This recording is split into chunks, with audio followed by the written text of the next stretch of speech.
Al-Qur'anku sayang, Al-Qur'anku malang.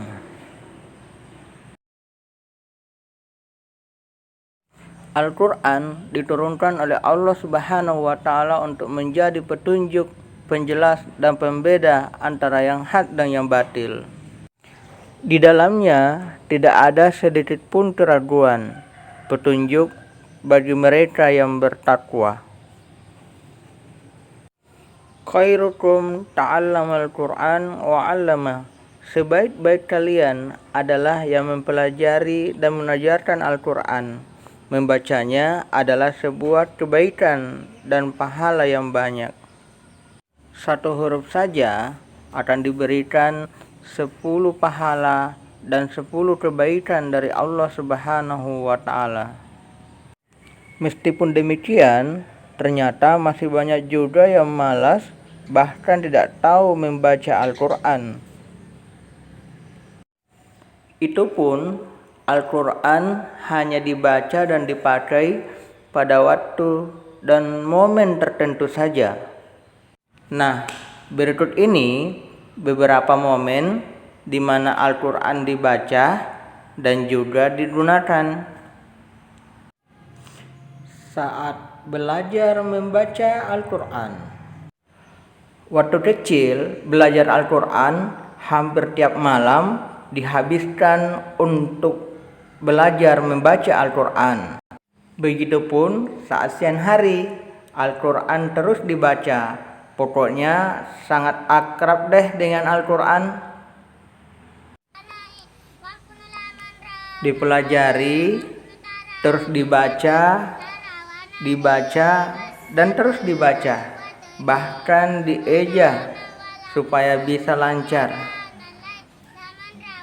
Begitu akrab dengan Al-Qur'an, sehingga tiada hari tanpa membaca Al-Qur'an. Dan itu adalah waktu di mana kita begitu akrab dengan Al-Qur'an. Tapi sayangnya, ketika telah tamat membaca Al-Qur'an, maka beransur-ansur Al-Qur'an mulai dilupakan. Tidak lagi menjadi bacaan, tidak lagi sesuatu yang akrab dengan kehidupan kita.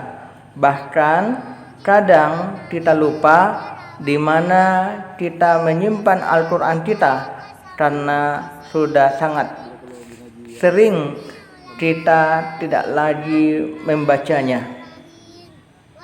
Akhirnya karena jarang dibaca, bacaan Al-Qur'an menjadi terbata-bata, bahkan malah dilupa cara membacanya. Semakin hari, semakin jauh, semakin lupa dengan Al-Qur'an. Akhirnya pas disuruh baca malah banyak alasan. Loh, kok malu? Lo kan monyet. Jadi orang sudah maklum kalau kamu tidak bisa baca Al-Qur'an. Yang bikin malu itu yang mengaku muslim tapi tidak tahu membaca Al-Qur'an. Saat nikah. Bagi yang mau menikah, mesti siap dites bacaan Al-Qur'annya. Soalnya nih, sekarang pihak KUA mengeluarkan buku nikah kalau yang daftar sudah tahu baca Al-Qur'an. Kan ceritanya mau jadi imam bagi keluarga, kan bisa malu kalau pas depan istri atau suami, juga anak cucu, tapi tidak tahu baca Al-Qur'an. Seperti ini nih. Malik Yaumiddin.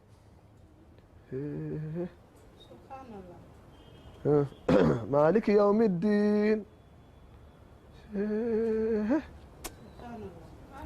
Malik Yaumiddin min ardi. Malik Yaumiddin. Nak ditak anu noat. Subhanallah. Malik Yaumiddin. Jadi mesti belajar Al-Qur'an supaya tidak bikin malu. Malik Yaumiddin. Amin. Yang kita ambil dum dur sto do henan. Semua dia ditak andi ah. Malik yaumiddin. Selanjutnya, saat diambil sumpah jabatan. Nah, sebelum mau menjabat, diambil dulu sumpahnya dengan Al-Quran. Harapannya nih, supaya bisa berlaku adil dan juga amanah. Begitupun kalau mau jadi saksi, mesti dulu disumpah dengan Al-Quran. Ya, supaya jujur, ndak bohong gitu. Kan banyak tuh, pas sebelum menjabat, rajin baca ayat kursi. Pas kursinya dapat, ayatnya malah dilupa. Selanjutnya, saat ada kematian. Bila terjadi kematian, banyak yang datang untuk mendoakan dan juga yang hadir membacakan Al-Quran agar kalau yang ditinggalkan bisa lebih bersabar dan bagi yang ditinggalkan bisa dapat tambahan pahala. Nah, itulah beberapa momen atau waktu di mana dibaca Al-Quran. Selebihnya lebih banyak kemudian dilupakan. Mesti diri muslim, tapi Al-Quran seakan-akan menjadi sesuatu yang teramat sangat asing. Padahal justru dengan Al-Quran kita mampu meraih keselamatan, kebahagiaan di dunia dan juga akhirat. Saudaraku yang dirahmati oleh Allah Subhanahu wa taala, Al-Quran menjadi bukti akan cinta Allah Subhanahu wa taala kepada hambanya dan juga menjadi bukti cinta hamba kepada Allah Subhanahu wa taala. Al-Quran bukan hanya sekedar untuk kita baca, tetapi Al-Quran juga harus kita pahami. Sebagaimana Imam Ali pernah menyatakan, la qira'at al-Quran illa bitadabburi. Tidak ada bacaan Al-Quran melainkan dengan memahaminya. Maka perlu bagi kita untuk bisa lebih memahami bacaan Al-Quran. Setelah kemudian kita memahami, kita pun kemudian harus mengamalkan. Karena Al-Quran diturunkan oleh Allah Subhanahu wa taala bukan sekedar menjadi bacaan, tapi juga dalam rangka agar menjadi petunjuk bagi manusia agar dengan Al-Quran itu manusia bisa selamat dan juga bahagia tidak hanya di dunia tapi juga nanti di akhirat.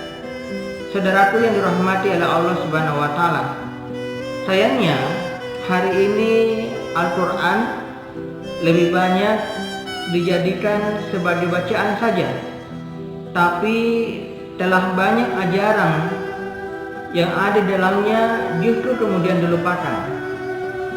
Begitu semangat dalam membaca Al-Quran, bahkan dihafalkan, tapi ketika menuntut adanya pengamalan dari Al-Quran, ternyata ajaran Al-Quran ini justru banyak dilupakan, banyak dilanggar oleh manusia. Ayat-ayat Al-Quran adalah agar kita amalkan dalam kehidupan kita sehari-hari. Apakah lagi di dalam Al-Quran seluruh aspek kehidupan manusia telah ada aturan yang Allah Subhanahu wa taala berikan dan agar manusia bisa berhukum dengan hukum Al-Quran. Allah Subhanahu wa taala memerintahkan agar kita melaksanakan isi Al-Quran, yakni Islam, secara menyeluruh, bukan sebagian-sebagian. Allah Subhanahu wa taala berfirman, ya ayyuhalladzina amanu udkhulu fis-silmi kaffah wa la tattabi'u khutuwatis syaitan innahu lakum aduwwun mubin. Hai orang-orang yang beriman, masuklah kalian ke dalam Islam secara menyeluruh dan janganlah kalian mengikuti langkah-langkah syaitan. Sesungguhnya syaitan itu adalah musuh yang nyata bagi kalian. Bahkan di dalam ayat yang lain Allah Subhanahu wa taala mencela bagi orang yang hanya mau melaksanakan sebagian isi dari Al-Quran tapi malah mengabaikan yang lain. Dan bila manusia berpaling dari Al-Quran, maka baginya akan diberikan penghidupan yang sempit. Bahkan nanti di hari kiamat dia akan dibangkitkan dalam keadaan buta. Wa man a'rada an dzikri fa inna lahu ma'isyatan danka wa nasyruhu yaumal qiyamati a'ma. Barang siapa yang berpaling dari Al-Quran, maka sungguh baginya penghidupan yang sempit, dan pada hari kiamat akan dibangkitkan dalam keadaan buta. Saudaraku yang dirahmati oleh Allah Subhanahu wa taala, bagaimana dengan Al-Quran hari ini? Ternyata Al-Quran hari ini ajarannya banyak sekali ditinggalkan. Banyak sekali ajarannya yang kemudian belum terlaksana. Padahal Allah Subhanahu wa taala memerintahkan kita agar Al-Quran ini diamalkan seluruhnya. Karena bila mana Al-Quran diamalkan seluruhnya, maka ini akan mendatangkan keberkahan bagi kehidupan manusia. Tidak hanya berkah itu diturunkan oleh Allah Subhanahu wa taala dari langit, tapi berkah itu kemudian Allah Subhanahu wa taala juga keluarkan dari bumi. Saudaraku yang dirahmati oleh Allah Subhanahu wa taala, sehingga menjadi tugas bagi kita bagaimana kemudian Al-Quran bisa diterapkan secara sempurna, secara menyeluruh, dan itu membutuhkan peran aktif bagi kita untuk mendakwahkannya. Dan semoga Al-Quran bisa diterapkan dalam kehidupan kita. Seluruh aspek kehidupan kita akan diatur dengan Al-Quran yang Allah Subhanahu wa taala telah turunkan, yang menjadi petunjuk, aturan dan hukum bagi manusia bila mana manusia ingin agar kehidupannya adalah kehidupan yang dirahmati, diridhoi, dan Allah Subhanahu wa taala akan memberikan derajat kemuliaan oleh karena Al-Quran yang telah kita amalkan. Allahumma arhamna bil Quran. Ya Allah, berikanlah kasih sayangmu, rahmatmu dengan Al-Quran, dan jangan jadikan Al-Quran ini sebagai kehinaan bagi kami karena kami telah melupakannya. Sekian, billahi taufiq wa hidayah. Wassalamualaikum warahmatullahi wabarakatuh.